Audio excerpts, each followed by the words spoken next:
നിങ്ങളുടെ ഫേവറേറ്റ് സീരിയലുകൾ ടിവിയിൽ വരുന്നതിന് മുൻപേ സൺ നെക്സ്റ്റ് ആപ്പിൽ കാണാം. ഇനി എല്ലാവർക്കും മുൻപേ കാണൂ. ഇപ്പോൾ തന്നെ സൺ നെക്സ്റ്റ് ആപ്പ് ഡൗൺലോഡ് ചെയ്ത് സബ്സ്ക്രൈബ് ചെയ്യൂ. ഇതെന്താ അച്ഛൻ നേരത്തെ എന്നോട് പറയാതിരുന്നേ? നമുക്ക് എങ്ങനെയെങ്കിലും അടയ്ക്കായിരുന്നല്ലോ. എങ്ങനെ അടയ്ക്കാൻ പറ്റുമെന്ന മോടെ അവസ്ഥ എനിക്കറിയാം.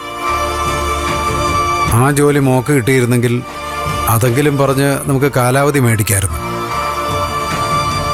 ഇപ്പൊ ആ വഴി അടഞ്ഞു. അച്ഛൻ വിഷമിക്കണ്ട, നമുക്ക് കുടിശ്ശിക തീർക്കാം. അച്ഛൻ കല്യാണത്തിന് വാങ്ങിത്തന്ന സ്വർണ്ണം എൻ്റെ ഇരിപ്പുണ്ടല്ലോ, അതെടുത്ത് പണയം വെക്കാം, അല്ലെങ്കിൽ വിൽക്കാം. അതൊക്കെ വേണോ മോളെ? എനിക്കെന്തിനാ അച്ഛ സ്വർണം? ഈ വീടൊരിക്കലും ജപ്തിയായി പോകരുത്. പോയാ പിന്നെന്തിനാ ഞാനൊക്കെ ജീവിച്ചിരിക്കുന്നെ? ഈ വീട് മോടെ പേരിൽ എഴുതരാമെന്ന് ഞാൻ ഒരിക്കലും വാക്ക് പറഞ്ഞതായിരുന്നു. അത് നടക്കാതെ പോയത് ആധാരം ബാങ്കിലായി പോയതുകൊണ്ടാ.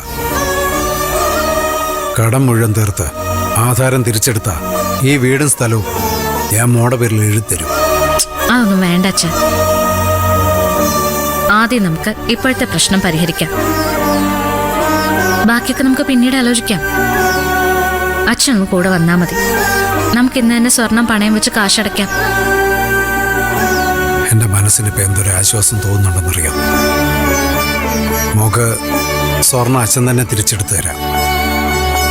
ഇതൊരു കടവായിട്ട് കൂട്ടിയാ മതി മോള്. കടമൊന്നും അല്ല അച്ഛാ, എന്റെ കടമയാ. ഞാനത് ചെയ്യുന്നു മാത്രം.